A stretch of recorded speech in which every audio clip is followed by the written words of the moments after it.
हरि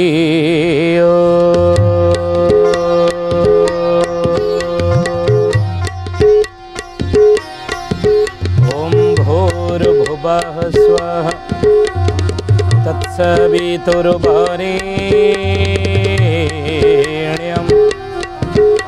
भर्गो देवस्य धीमहि धियो यो नः प्रचोदयात्।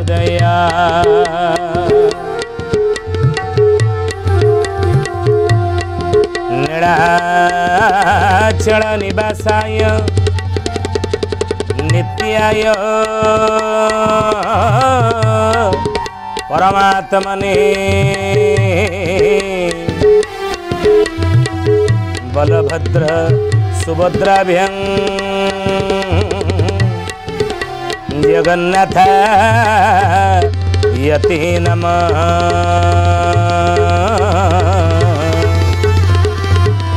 जगन्नाथ यते नमः। बोलिए महापुरुष शिशु अनंत की जय।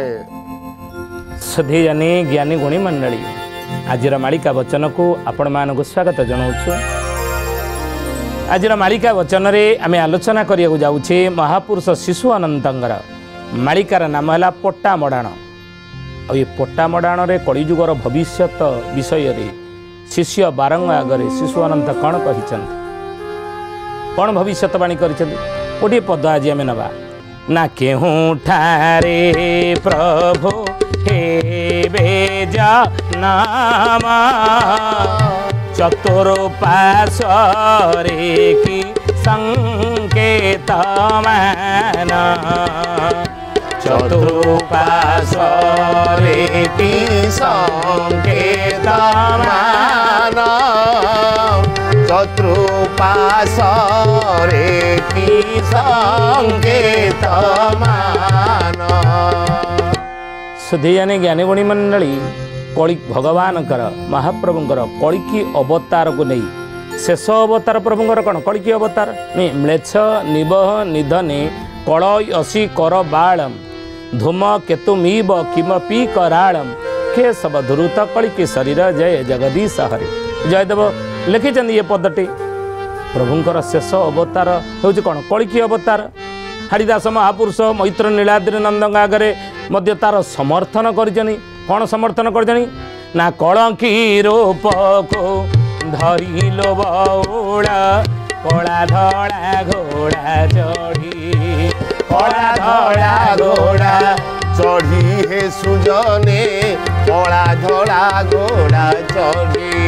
कृष्ण बड़ राम मेछ संहारिबे मार हाथ खंडा धरी सुण सुजने गुणी बेड़ काल आसी लाणी हे सुण सुजने गुणी। शिशु अनंत भली छतिया बटरे शून्य समाधि नहीं महापुरुष हाड़ीदास मैत्र नीलाद्रि नंदन आगे पदटी कही आम हाड़ीदास मालिकार यहाँ पढ़ी अल्प बहुते कहले कलंकी रूप को धरिलो बौल कला धड़ा घोड़ा चढ़ी कृष्ण बलराम मिलेछ संगारिबे 12 हाथ खंडा धरी कहले कल्की रूप जगन्नाथ महाप्रभु कलिजुगरे हेबे ये कथा हाड़ीदास महापुरुष कहले। हे ज्ञानी गुणी मंडली से कथा को मध्य महापुरुष अच्युतानंद मध्य कल्की अवतार जे कलिजुगरे महाप्रभु जगन्नाथ हेबे मानव रूप हेबे यार समर्थन दे से मध्य गोटे पद मालिकार लिखिं कौन कही कहले मेदिनीर भारा हरिबा पाई मंचे जात हेबे अबनी साई एते कहली बुझाई दे बरा घाटरे जोगटी पड़िब ये कथा जानी था तोही रे जोगरा घाटरे जोगटी पड़िब ये कथा जानी था तोही रे। कहले बाबू रे जगन्नाथ महाप्रभु कल्की अवतार जगन्नाथ महाप्रभु जे हेबे ई कथा अमूलक नुहे ई कथा मिछ नुहे जहाँ जयदेव लिखिंट जो विषय जयदेव लिखिंट कल्की अवतार जो विषय हाड़ीदास कहते कल्की अवतार प्रभुंर कल्की अवतार विषय जो कथा शिशु अनंत कहते महाप्रभुंर कल्की अवतार हेब आउ से कथा को अच्युतानंद महापुरुष कहले हाँ महाप्रभु कल्की अवतार कलिजुगर हेबे शेष अवतार प्रभुंर कल्की अवतार मानव रूप हेबे आउ यही कथा को मध्य अति बड़ी जगन्नाथ दास समर्थन कले अति बड़ी जगन्नाथ दास अच्युतानंद महापुरुषंकर जो मालिकार भविष्यवाणी कल्की अवतार को नहीं जहाँ अच्छी जहाँ कही समर्थन देले कौन कहले कहले खिति रे खेलिबो चिन्हा से न देवो शंख चक्र को न धरी शंख चक्र को न धरी हे सुजने शंख चक्र को न धरी स्वामी जगन्नाथ दास जे ब्राह्मण मुखे बोले हरि हरि सुन सुजने गुणी बेड़ काल आसी लाणी रे सुन सुजने गुणी हे ज्ञानी गुणी मंडली यही जगन्नाथ महाप्रभुंर प्रभुंर कल्की अवतार मानव रूप विषय रे कलिजुग शेष हेबे या समर्थन अति बड़ी जगन्नाथ देले कहले खिति रे खेलिबो चिन्हा से न देबो शंख चक्र को न धरी क्षमे जगन्नाथ दास जे ब्राह्मण मुखे बोले हरि हरि ताले कल्की अवतार महाप्रभुंकर जो कलिजुगर हेब ये अमूलक नुहे ताले से कल्की अवतार महाप्रभु कोउटी हेबे कौ जगार हेबे आज अनेक कहते यही जगार ही प्रभु जन्म हेले मु दर्शन कर आसी किए कहते अमुक यही जगार कल्की अवतार महाप्रभुंकर हम किए कहते ये मिछ कथा किंतु यार सत्यासत्य विषय मालिका कौन कहे मालिका ग्रंथ अरे पंचसखा माने कल्की अवतार को नहीं महाप्रभुंर कल्की अवतार को नहीं कौन देइछंदी प्रमाण कौन भविष्यवाणी करिछंदी सेही विषय को नहीं शिशु अनंत को तांको शिष्य बारंग पचार जदि कल्की अवतार महाप्रभुंर कलिजुगर हेब ता सत्य ताले कोउटी हेब हे गुरुदेव कहूना कोउटी प्रभु कल्की अवतार हेबे हे ज्ञानी गुणी मंडली महापुरुष कहले कहले सुण उद्धव आंभर वचना अष्टगिरी बेढ़ी जेवण स्थान अष्टगिरी बेढ़ी जेवण स्थान अष्टवेदी केवण स्थान कहउचंदी सुण उद्धव भगवान कहते द्वापर जुगरे हे उद्धव सुण उद्धव जे जेवण वचन हे उद्धव आमर वचन शुण अष्टगिरी बेढ़ी जेवण स्थान 8टा गिरी बेढ़ी की जो स्थानटा थी जो स्थानटा 8टा गिरी कहले पहाड़ जो स्थान को 8टा पहाड़ घेरिकी थे से स्थान रे आम्भे जन्म ग्रहण करूँ बोली महापुरुष लिखित हे ज्ञानी गुणी मंडली आउ कहिचंदी जे आमको साधारण लोक चिनी पारे से स्थानटा हूँ कौटा आपण कहे से स्थानटा कौटा कौटी 8टा गिरी भेड़ी से स्थानटा रही कथा कौन मालिकार महापुरुष लिखिचे हाँ कौन लिखिचे आप प्रमाण नियंतु कौन कहले कहले चारि दिगे चारि शिव जानिबा सुवर्ण लिंग जे पश्चिमे थिबा सुवर्ण लिंग जे पश्चिमे थिबा सुवर्ण लिंग जे पश्चिमे थिबा प्रथम आम आलोचना करिबा 8टा गिरी कहले 8टा पहाड़ घेरा से स्थानटा कौटा आ से पहाड़ गुड़िकर नाम कौन देख प्रथम पहाड़ है मणिनाग पहाड़ आप जानिथिबे जाइथिबे मध्य अनेक आम भितर से मणिनाग गुंफा कौटा मणिनाग पहाड़ कटुकुर आप जी चंडीखोल कटुकुर चंडीखोल जीवा मार्ग गोटे पड़ो कौन ना मणिनाग गुंफा पहाड़ बा जलौका से जलौका पहाड़ मणिनाग पहाड़ ये एक द्वितीय पहाड़ है कौन द्वितीय गिरी है जलौका पहाड़ ये दुईटी तृतीय है कौन गंधमार्दन गिरी गंधमार्दन पहाड़ से अच्छी चतुर्थ है कौन हेमगिरी 5 है कौन नीलगिरी 6 है कौन कलागिरी 7 है डालिंब पर्वत बा डालिंब पहाड़ डालिंबगिरी एवं 8 है धनियागिरी निकटर अच्छी छतिया निकट जहाँ विषय अच्युतानंद महापुरुष शिव कल्पर कहते बोले धनियागिरी रे धन रही अच्छी से दिन दुर्दिन पाई से दिन दुर्दिन पाई हे सुजने से दिन दुर्दिन पाई मानो धाता धर्म राज रखी गले कड़ी जुग लीला पाई सुण सुजने गुणी बेल काल आसी लाणी हे सुण सुजने गुणी सुधियानी महापुरुष कहले बोले धनियागिरी रे धन रही धनियागिरी पहाड़ छतिया निकट रही तो जहाँ को गुप्तगिरी बोली अन्य ना तार अच्छी कहती गुप्तगिरी कहीं गुप्त कहना गुप्तर सब धन संपत्ति अच्छी से गुप्तरे बहुत धन अच्छी बोले अतीत आम आलोचना करछे पूर्व धनियागिरी पहाड़ विषय धन ओडिशार कौ कौ जगार रही विषय आम आलोचना कर सारी कितु जेहेतु ये प्रसंग चाहिला धनियागिरी कथा पदुटी मालिकर आम आलोचना कले तेणु महापुरुष कहले गुप्तगिरी कहती गुप्तरे बहुत धन संपत्ति रही बोली धनियागिरी पहाड़ रे गुप्तगिरी कहती तेणु सी धनियागिरी पहाड़ ये 8 रे है धनियागिरी पहाड़ तेणु 8टा गिरी 8टा पहाड़ घेरिकी जो स्थान थिब सही स्थान रे महापुरुष कहले आंभे जन्म ग्रहण कर अर्थ प्रभु जन्म ग्रहण करिथिबे बोली मालिकार महापुरुष लिखा यह मने रखी थिबुरे उद्धव तो आगे कहूची सत्य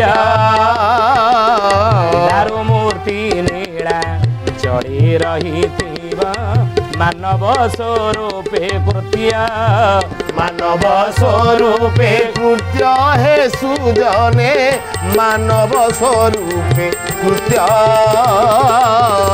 मानव स्वरूपे कृत्य हे सुजने मानव स्वरूपे कृत्य कौन यार अर्थटा कौन खाली का बोली देले हबो यार अर्थ बुझिया पड़ो ना बोलिए महापुरुष शिशु आनंद की सधे जानी ज्ञानी गुणी मंडली कलिजुगे महाप्रभुंर शेष अवतार जे कल्की अवतार हम मानव रूप प्रभु हे यही विषय मालिकार लिखाई कौटी हे कौ स्थान हे से स्थानर निरूपण आम शिशु अनंत करें से विषय आज आलोचना करुचे कहले बाबूरे जे यह मने रखी थिबिरे उद्धव तो आगे कहूँ सत्य तो आगे सत्य करी मु कहूँ दारुमूर्ति नीलाचल पूजा पाउथिबो कि मानव स्वरूप मानव रूप कलिजुगे मुझे जन्म ग्रहण करी ना कौटी जन्म ग्रहण कर ना चारि पाखे चारि शिव सेठारे थिबी 8 गिरी भेड़िकी से स्थान थी 8टी पहाड़ गिरी मझिरे से स्थान थी आउ चारि पाखे चारि शिव जानिब अमरेश्वर बेलेश्वर ये 4 शिव मान चारि पाखे पूर्व पश्चिम उत्तर दक्षिण थे सुवर्णलिंग जे पश्चिम थी सुवर्णलिंगर आख्या दि जाऊ आम संकेत कहूँ आप बुझे जो लिंग को शिवलिंग जो पूजा पाऊ पाताल फुटा शिवलिंग पाताली ताको सुवर्णलिंग कहुव सी कौटी थी ना पश्चिम दिगरे थी आउ कौन थी ना उत्तरे गंगा जमुना जे मेड़ा पूर्वे दशासनी गंडोकी धार पूर्वे दशासनी गंडोकी धार पूर्वे दशासनी गंडोकी धार चारि दिगरे कौन कौन थी महापुरुष कहते ना हेले उत्तर रे गंगा जमुना जे मेल गुप्त भाव में गंगा जमुना बही जाऊे पातालगामी होते गंगा जमुना गुप्त जमुना जोटे एक सांगे मिलिकी मिसिकी प्रवाहित होते गुप्त भाव में आउ पूर्वे दशासनी गंडुकी धार पूर्व दशासनी गंडुकी नदी प्रवाहित हो आउ कौन कौ दिगरे थी ना दक्षिण दिगे मणि नाग थाई पश्चिमे कुबेर भंडार सोई पश्चिमे कुबेर भंडार सोई ବସିଲେ କୁବେର ଭଣ୍ଡାର ଶୋଇ। ଆପଣ କହିବେ କ'ଣ ଏମିତି ସବୁ ମାଳିକାର ସତରେ କ'ଣ ଅଛି? ହଁ, ଏ ସବୁ ସଂକେତ 600 ବର୍ଷ ତଳେ ମହାପୁରୁଷ ଦେଇ ଯାଇଛନ୍ତି। ପ୍ରଭୁଙ୍କର ଜନ୍ମ ସ୍ଥାନର ନିରୂପଣ କରିଦେଇ ଯାଇଛନ୍ତି। ଜଗନ୍ନାଥ ମହାପ୍ରଭୁଙ୍କର ଶେଷ ଅବତାର କଳିକି ଅବତାରର ସ୍ଥାନ କେଉଁ ଜାଗାରେ ହେଇଥିବ ମହାପୁରୁଷ ନିରୂପଣ କରିଦେଇ ଯାଇଛନ୍ତି ମାଳିକା ମାଧ୍ୟମରେ। ଆପଣ କହିବେ ଏ କ'ଣ ସତ? ହଁ ସତ। କାହିଁକିନା ରାମ ଅବତାର ସତ ବୋଲି ଆମେ ମାନୁଛେ, ମାନୁନାହାନ୍ତି କି ଆଜି? ପ୍ରଭୁ ରାମ କେଉଁ ଯୁଗରେ ଅବତାର ନେଇଥିଲେ, ଜନ୍ମଗ୍ରହଣ କରିଥିଲେ? ତ୍ରେତୟା ଯୁଗରେ ନୁହେଁ? ଆଖିରେ ଦେଖିଥିଲେ? ନା, ଆଖିରେ ଦେଖି ନାହାନ୍ତି। ଯାହା ନ ଦେଖିଛ ବେନି ନୟନେ ପରେ ତ ନ ଯିବ ଗୁରୁ ବଚନ। ଯାହା ଦି ଆଖିରେ ଦେଖି ନାହାନ୍ତି, ଗୁରୁଙ୍କର ବାକ୍ୟ ହେଲେ ସୁଦ୍ଧା ବିଶ୍ୱାସ କରିବା ଉଚିତ ନୁହଁ। କିନ୍ତୁ ଆଖିରେ ଦେଖି ନାହାନ୍ତି। ଆଜି ବି ଆମେ ରାମନବମୀରେ ରାମଙ୍କର ଜନ୍ମଦିନକୁ କ'ଣ ପାଳନ କରୁନି? ପାଳନ କରୁଛେ ନା ନାହିଁ? ଆପଣ କହିବେ ହଁ, ରାମ ମନ୍ଦିର ଯାଇକି ସେଦିନ ଆମେ ପୂଜା କରୁନେ, କରୁଛନ୍ତି ନା? ହଁ, କାହିଁ କରୁଛନ୍ତି? ଦେଖିଥିଲେ ଆଖିରେ? ନା। ରାମ ଜନ୍ମ ହେଲା ବେଳେ ଦେଖିଥିଲେ? ନା। ଆଉ ଦେଖି ନାହାନ୍ତି କେମିତି ବିଶ୍ୱାସ କରିକି ପୂଜା କରୁଛନ୍ତି? କାହିଁ ପୂଜା କରୁଛନ୍ତି? ନା, ବିଶ୍ୱାସ ରହିଛି ପ୍ରଭୁ ଜନ୍ମ ହେଇଛି। ଆଉ ବି ଜନ୍ମଦିନକୁ, ରାମଙ୍କର ଜନ୍ମଦିନକୁ ଆମେ ପାଳନ କରୁଛେ କାହିଁକି? ନା, ରାମ ଥିଲେ ବୋଲି ଆମ ଭିତରେ ଆସ୍ଥା କ'ଣ ରହିଛି। ସମସ୍ତଙ୍କ ଭିତରେ ଆସ୍ଥା ରହୁ, ସମସ୍ତଙ୍କ ଭିତରେ ବିଶ୍ୱାସ ଜନ୍ମୁ ଯେ ପ୍ରଭୁ ରାମ ଜନ୍ମ ହେଇଥିଲେ। ଆମ ସଂସ୍କୃତି ବଞ୍ଚି ରହିବ ଯଦି ଆମେ ଜନ୍ମଦିନକୁ ତାଙ୍କର ପାଳନ କରିବା। ରାମଙ୍କର ଜନ୍ମଦିନ ପାଳନ ପଛରେ ଦୁଇଟି ଉଦ୍ଦେଶ୍ୟ ରହିଛି। କାହିଁକି? ଦୁଇଟି ଉଦ୍ଦେଶ୍ୟ କ'ଣ? ନା, ଗୋଟିଏ ହେଉଛି ପ୍ରଭୁ ରାମ ଥିଲେ ବୋଲି ଆମ ଭିତରେ ବିଶ୍ୱାସ ଜନ୍ମିକି ଥାଉ, ବଞ୍ଚିକି ସେ ଥାଆନ୍ତୁ। ଦ୍ୱିତୀୟ କ'ଣ? ନା, ତାଙ୍କ ଆଦର୍ଶରେ ନିଜକୁ ବ୍ରତୀ କରାଇବା। ପ୍ରଭୁଙ୍କର ଚରିତ୍ର ରାମ ତ୍ରେତା ଯୁଗରେ ଏଇ କାମ କରିଥିଲେ ସଂସାର, ସେଇଥିପାଇଁ ମର୍ଯ୍ୟାଦା ପୁରୁଷୋତ୍ତମ ଭାବରେ ଭଗବାନ ଆସନ ପାଇଥିଲେ। ତେଣୁ ଆମେ ତାଙ୍କରି ଭଳି ହେବା ପାଇଁ ଶିକ୍ଷା ଗ୍ରହଣ କରିବା। ଏ ଦୁଇଟି କାରଣ ପାଇଁ ଆମେ ରାମଙ୍କ ଜନ୍ମଦିନ ପାଳନ କରୁଛେ, କୃଷ୍ଣଙ୍କର ଜନ୍ମଦିନ ପାଳନ କରୁଛେ। କୃଷ୍ଣ ଜନ୍ମ ହେଉଥିଲା ବେଳେ ଦେଖିଥିଲେ ଆଖିରେ? ନା। ଦ୍ୱାପର ଯୁଗରେ ଜନ୍ମ ହେଲେ ଆଜିକି 5000 ବର୍ଷ ତଳେ ନୁହେଁ? ଆଖିରେ ଆମେ ଦେଖିନାହାନ୍ତି। ତଥାପି ଆଜି ଜନ୍ମାଷ୍ଟମୀରେ କୃଷ୍ଣ ଜନ୍ମକୁ ଆମେ ପାଳନ କରୁନାହାନ୍ତି? କୃଷ୍ଣ ଜନ୍ମକୁ ମଧ୍ୟ ମନାଉଛନ୍ତି। କାହିଁକି? ନା, କୃଷ୍ଣ ଜନ୍ମ ହେଇଥିଲେ ଆଉ ସେ ବିଶ୍ୱାସ ଆମ ଭିତରେ ବଞ୍ଚିକି ରହୁ। ଯେମିତି କୃଷ୍ଣ ଜନ୍ମ ହେଇଥିଲେ ତାକୁ ଆମେ ମାନୁଛେ, ଜନ୍ମାଷ୍ଟମୀ ପୂଜା କରୁଛେ, ସେ ସତ୍ୟ। ରାମ ଜନ୍ମ ହେଇଥିଲେ ତାଙ୍କୁ ମାନୁଛେ, ତାଙ୍କ ଜନ୍ମଦିନ ପାଳନ କରେ, ସେ ସତ୍ୟ। ସେଭଳି ଆମର ଜନ୍ମଦିନ ମଧ୍ୟ ପାଳନ କରିବା ଉଚିତ। ପ୍ରତ୍ୟେକ ନିଜର ଜନ୍ମଦିନ ଘରେ ପାଳନ କରିବା ଉଚିତ। କାହିଁକି ପାଳନ କରିବେ ଜାଣିଛନ୍ତି? କାହିଁକି ପାଳନ କରିବା? ବୋଲି ଏ ମହାପୁରୁଷ ଶିଶୁ ଅନନ୍ତ କି ସଦ୍ୟଜନୀ ଜ୍ଞାନୀ ଗୁଣୀ ମଣ୍ଡଳୀ। ମାଳିକାରେ এই ବିଷୟରେ କ'ଣ ଆଲୋଚନା ମହାପୁରୁଷ ଶିଶୁ ଅନନ୍ତ କରୁଛନ୍ତି ସେ ବିଷୟ ଆପଣଙ୍କୁ ଆମେ ଜଣାଉଛୁ। କହିଲେ ବାବୁରେ ଆମର ଜନ୍ମଦିନ ଆମେ ପାଳନ କରିବା। କାହିଁକି? କାହିଁକି ଆମ ଜନ୍ମଦିନ ଆମେ ପାଳନ କରିବା? ନା, ଜାଣିଛନ୍ତି ଗୋଟେ ବ୍ୟବସାୟୀ ତାର କ'ଣ କରେ? ସେ ଲୁଗା ବ୍ୟବସାୟୀ ହେଉ ବା ଆଉ କ'ଣ ନା କୌଣସି ସୁନା ବ୍ୟବସାୟୀ ହେଉ, ସୁନା ଦୋକାନୀ ହେଉ, ଲୁଗା ଦୋକାନୀ ହେଉ, ଯେକୌଣସି ଗ୍ରୋସରୀ ଦୋକାନ ହେଉ, ସେ ବ୍ୟବସାୟୀମାନେ ବର୍ଷକୁ ଥରେ ତାଙ୍କ ଦୋକାନର ନୂତନ ଖାତା ପୂଜା କରନ୍ତି। କାହିଁକି? ନା, ସେଇଦିନ ସେ ସମୀକ୍ଷା କରନ୍ତି ଯେ ମୋ ବ୍ୟବସାୟରେ ଗୋଟିଏ ବର୍ଷ ଭିତରେ ମୁଁ କେତେ ଲାଭ କରିଛି। ସୁନା ବେପାରରେ ହେଉ ବା ଲୁଗା ବେପାରରେ ହେଉ ବା କୌଣସି ଗ୍ରୋସରୀ ବ୍ୟବସାୟରେ ହେଉ, କେତେ ମୁଁ ଲାଭ କରିଛି, ଆଉ କେତେ ଲସ୍ ମୁଁ କରିଛି, କେତେ କ୍ଷତି ଘଟିଛି। ଲାଭ କ୍ଷତିର ସେ ହିସାବ କରେ ନା। ଆଉ ଲାଭ କ୍ଷତିର ହିସାବ କରି ସେ ଯେତେବେଳେ ଦେଖେ ନାହିଁ ମୋର କ୍ଷତି ଏଇ କାରଣ ଯୋଗୁଁ ହେଇଛି, କିଛି କ୍ଷତି ହେଇଗଲା, ସେ କ୍ଷତିର ଆଉ ପୁନରାବୃତ୍ତି କେମିତି ନ ହେବ ତା ପାଇଁ ସେ ନୂତନ ଗୋଟେ ଯୋଜନା ଖସଡ଼ା ତିଆରି କରେ। ନୁହେଁ? ନୂତନ ଗୋଟେ ସେ ଯୋଜନା ତିଆରି କରେ। ସେଇଭଳି ପ୍ରତିବର୍ଷ ଆମର ଜନ୍ମଦିନ ଆମେ ପାଳନ କରିବା ଉଚିତ। ଆପଣ କହିବେ ଆମେ ପାଳନ କରୁନାହାନ୍ତି? କରୁଛନ୍ତି କେମିତି? ନା, କେକ୍ ଗୋଟେ ଆଣୁଛେ, କେକ୍ ଗୋଟେ ଆଣି ତା ଉପରେ କ୍ୟାଣ୍ଡେଲ ମହମବତୀ ରଖୁଛେ, ତାକୁ ଲଗେଇ ଦେଉଛେ ପିଲା ହାତରେ। ଲଗେଇ ସାରିଲା ପରେ ପିଲାକୁ ଯେ ତୁ ଫୁଙ୍କିକିରି ଲିଭେଇ ଦେ। କିରେ, ସା ପ୍ରଥମା ସଂସ୍କୃତି ବିଶ୍ୱବାରା। ଆମ ସଂସ୍କୃତି ସେ ଶିକ୍ଷା ଦିଏନି। ଲିଭେଇବା ସଂସ୍କୃତି ଆମର ନୁହଁ, ଜଳେଇବା ସଂସ୍କୃତି ଆମର। ଅର୍ଥ ତମସୋ ମା ଜ୍ୟୋତିର୍ଗମୟ। ତମସ ମାନେ ଅନ୍ଧାର, ଜ୍ୟୋତିର୍ କହିଲେ ଆଲୁଅ। ମୋତେ ଅନ୍ଧାରରୁ ଆଲୋକ ଆଡ଼କୁ ନିଅ, ମାନେ ଅଜ୍ଞାନ ରୂପକ ଅନ୍ଧକାରରୁ ଜ୍ଞାନର ଆଲୋକକୁ ମୋତେ ନିଅ। ଇ ଶିକ୍ଷା ପିଲାକୁ ଆମେ ଦେବା ଦରକାର। ନାଇଁ? ଅସତ୍ୟ ମା ସଦ୍ଗମୟ। ଅସତ୍ୟରୁ ମୋତେ ସତ୍ୟ ଆଡ଼କୁ ନିଅ। ହେ ପ୍ରଭୁ ଭଗବାନଙ୍କୁ ପ୍ରାର୍ଥନା କରିବା। ନୁହେଁ? ତେଣୁ ଏ ଶିକ୍ଷା ପିଲାକୁ ଦେଲେନି, ଆମେ ତାକୁ କ'ଣ ଦେଲେ? ଆମେ ଦେଲେ ଜ୍ଞାନ ଥିଲା, ତାକୁ ଅଜ୍ଞାନ ଆଡ଼କୁ ଯିବା ପାଇଁ ଶିକ୍ଷା ଦେଲେ। ଏ ଶିକ୍ଷା ପିଲାକୁ ଦିଅନ୍ତୁନି। 5 ବର୍ଷ ପିଲା ହାତରେ ଛୁରୀ ଧରେଇଲେ, ସେ କେକ୍ କାଟିଲା, ହାପି ବାର୍ଥଡେ ଟୁ ୟୁ କହିଲେ ତାଳି ମାରିକିରି, ଏ ଅପସଂସ୍କୃତି ନୁହେଁ? पाश्चात्य संस्कृति आम संस्कृति से शिक्षा दिए जोड़ा शिक्षा दिए काटा शिक्षा दिए ना अर्थ 5 वर्ष पिला हाथ में छुरी धरले से 25 वर्ष है बेलू धीरे धीरे धीरे धीरे कौन धर AK-47 राइफल धरने आज आप देखुना विभिन्न स्कूल कॉलेज रे विदेश जातु सेठारे पिला माने यही संस्कृति पछरे पड़ी जहाँफल कि सेठी स्कूल बंधुक चलाऊँ स्कूल मर्डर हो जाऊँगी पिला छात्र छात्र भितर मर्डर हो जाऊँगी महापुरुष लिखि नथिले मालिकार ए कथा कौन कहले विद्यालय छात्र युद्ध विद्या शिखी करिबे बहु अनीति